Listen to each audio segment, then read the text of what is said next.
اعوذ باللہ من الشیطان الرجیم، بسم اللہ الرحمن الرحیم۔ سامعین محترم، میں غلام مصطفیٰ اپنے یوٹیوب فیس بک چینل پیام میں اسلام سے آپ سے مخاطب ہوں۔ آج کی میری گفتگو کا موضوع آیات محکم اور متشابہ، اس پہ تھوڑی سی گفتگو کرنے کی کوشش کروں گا۔ علماء کرام فرماتے ہیں کہ قرآن پاک میں دو طرح کی آیات ہیں، ایک وہ آیات محکم یا محکم آیات اور دوسری کو متشابہ آیات کہا جاتا ہے۔ محکم آیات کا مطلب ایسی آیات یا آیات جس میں واضح حکم ہو، آسان الفاظ میں ہو، ایسے الفاظ میں ہو کہ انسان کی سمجھ میں آسانی سے آ جاتا ہے، اور دوسری آیات ہیں متشابہ، جن کا مفہوم کچھ دوسری آیاتوں سے ملتا جلتا ہوتا ہے، اور کچھ ایسے الفاظ ہیں جن کے بارے میں اللہ کے نبی نے بھی فرمایا کہ ان کا مفہوم اور مطلب اللہ ہی جانتے ہیں، جس طرح الف لام میم، الف لام میم ہا، الف لام میم صاد، یہ جو الفاظ ہیں ان کا صحیح مفہوم اللہ ہی جانتے ہیں۔ تو اس بارے میں نبی مکرم صلی اللہ علیہ وآلہ وسلم نے واضح طور پر ایک حکم دیا ہے، فرمایا ہے۔ اس کا مفہوم یہ ہے کہ اللہ کے نبی نے فرمایا کہ جن لوگوں کے دلوں میں کھوٹ ہے وہ متشابہ آیات کے پیچھے پڑ جاتے ہیں، اپنی عقلی توجیحات کرتے رہتے ہیں۔ آپ نے فرمایا تم میں سے پہلے لوگ اس لیے ہلاک ہوئے کہ انہوں نے کتاب اللہ یعنی تورات، انجیل، زبور وغیرہ میں ایک آیت کو دوسری کے خلاف بتا کر اختلافات پیدا کرنے کی کوشش کی یا اختلافات پیدا کیے، حالانکہ کتاب کی ہر آیت ایک دوسرے کی تصدیق کرتی ہے، اور تم ان میں اختلافات پیدا کر کے ایک دوسرے کو متضاد نہ کہو، جو جانو وہی کہو یا کرو، جو نہیں جانو اسے جاننے والوں کے سپرد کر دو۔ یعنی جو بات تمہاری سمجھ میں نہیں آتی وہ علماء کے سپرد کر دو۔ ہم یہاں پہ تھوڑا غور کریں، کیا جو محکم آیات ہیں، جو واضح فرمان ہیں، کیا ہم ان سب پہ کما حق عمل کر رہے ہیں؟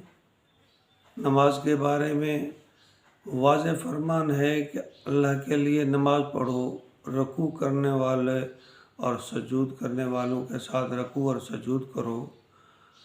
کیا ہم نماز کے پابند ہیں؟ اس پہ بحث بہت کم ہوتی ہے، لیکن ہاتھ کہاں باندھنے ہیں، امامہ کس طرح باندھنا ہے، پلو آگے چھوڑنا ہے یا پیچھے، کس رنگ کی پگڑی یا امامہ ہو، یعنی یہ باتیں اس پہ ہماری زیادہ بحث ہے، بجائے اس کے کہ ہم اپنے قوم کے لوگوں کو، مسلمانوں کو نماز کی طرف راغب کریں کہ بھئی نماز کے بغیر چھٹکارا نہیں ہے۔ یہ اللہ کا وہ حکم ہے اس کا کوئی نہ تو نعم البدل ہے اور نہ اس کی معافی ہے۔ یہ ہمیں ضرور کرنا ہے۔ کیا ہمیں یہ نہیں پتہ کہ ہم نے سچ بولنا ہے؟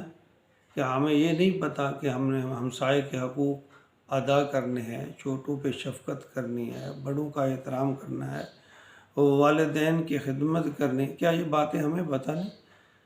کم نہیں تولنا، صاف اور سچی بات کہنی ہے، عدل کرنا ہے، جو واضح احکام ہیں زندگی میں، کیا ہم اس پر عمل کر رہے ہیں؟ اگر تو کر رہے ہیں تو بہت اچھی بات ہے، تو پھر ان باتوں کا علم حاصل کرنے کی کوشش کریں جس کی آپ کو سمجھ نہیں آ رہی۔ اگر وہ آپ بالکل سمجھنے سے قاصر ہیں تو اس کو اللہ کی سپرد کر دیں، علماء کے حوالے کر دیں۔ آپ کم از کم ان احکامات پر تو عمل کریں جو واضح ہیں، اور ہمارے لیے یہی کافی ہے کہ ایک مسلمان اچھے طریقے سے نماز پڑھتا ہے، حقوق اللہ اور حقوق العباد کا خیال کرتا ہے، اس کی پاسداری کرتا ہے، حقوق العباد کی ادائیگی میں وہ اپنا پورا حق ادا کرتا ہے، ہمسایوں کے ساتھ، لوگوں کے ساتھ، سبارڈینیٹ کے ساتھ، اپنوں کے ساتھ، اپنے گھر والوں کے ساتھ۔ یہی ہمارا دین ہمارے لیے کافی ہے۔ اگر ہم انہی احکامات پر اچھے طریقے سے عمل کر لیں جو واضح ہیں تو ہماری نجات کا ذریعہ وہی بن سکتے ہیں، بجائے اس کے کہ ہم ان مسائل یا ان باتوں میں الجھ کر رہیں جن کا آج تک کوئی واضح فیصلہ علماء نہیں کر سکے، اور ہم ان کا فیصلہ کرنے کی کوشش کرتے ہیں۔ ایسی باتوں کو علماء کے سپرد کر دیں یا پھر اللہ پہ چھوڑ دیں۔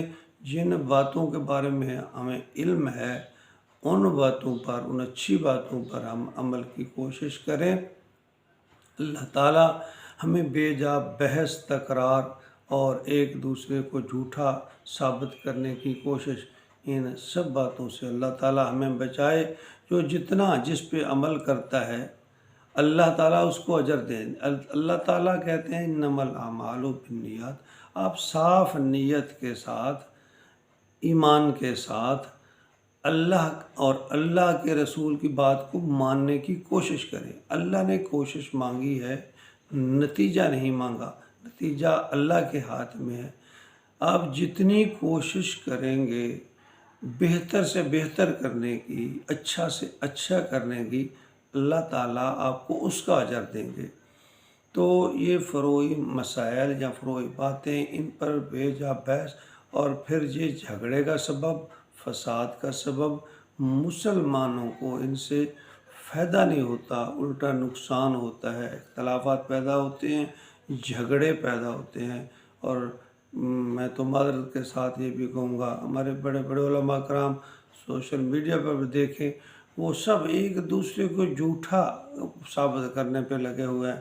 خدا کے لیے جو باتیں متشابہ ہیں ان کو ایک سائڈ پہ رکھ دیں، جو محکم ہیں، جو صاف بات ہے، جو اللہ کا، اس پہ تو عمل کریں۔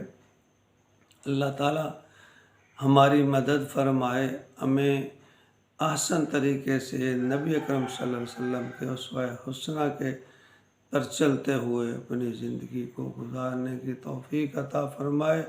یہ جو موجودہ حالات ہمارے مسلمانوں کے اور خاص طور پہ پاکستان بر صغیر کے لوگوں کے ہیں، ہم لوگ ایسی الجھنوں میں پھنسے ہوئے ہیں کہ ہم اپنے اعمال کو برباد کر رہے ہیں۔ اللہ تعالیٰ نے کہا ہے کہ اللہ کے نبی نے فرمایا کہ اللہ کے دین کو مضبوطی سے تھام لو، تفرقہ بازی نہ کرو۔ جہاں کچھ مسائل ایسے ہیں جن میں اختلافات ہیں، ان اختلافات کو ایک سائڈ پہ رکھتے ہوئے جن باتوں پہ ہمیں پورا علم ہے، پورا یقین ہے، پورا پتہ ہے، وہ صاف اور ہیں، محکم ہیں، ہم ان پہ تو عمل کرنے کی کوشش کریں۔ اللہ توفیق دے گا تو وہ باتیں بھی آہستہ آہستہ کھل کے نکھر کر سامنے آ جائیں گی، اور پھر یہ اختلافات تو 1400 سال سے چلے آ رہے ہیں، ان کو میں اور آپ اس کو حل نہیں کر سکتے۔ ایک بات کو ہم حل نہیں کر سکتے، ایک کام ہے ہماری بس سے باہر ہے، ہماری اپروچ میں نہیں ہے، ہم اس میں الجھ جاتے ہیں۔ جو کر سکتے ہیں وہ کرتے نہیں ہیں، جو نہیں کر سکتے اس میں الجھ کے رہ جاتے ہیں۔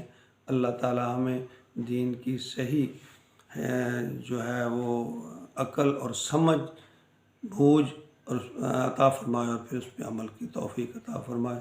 آمین یا رب العالمین۔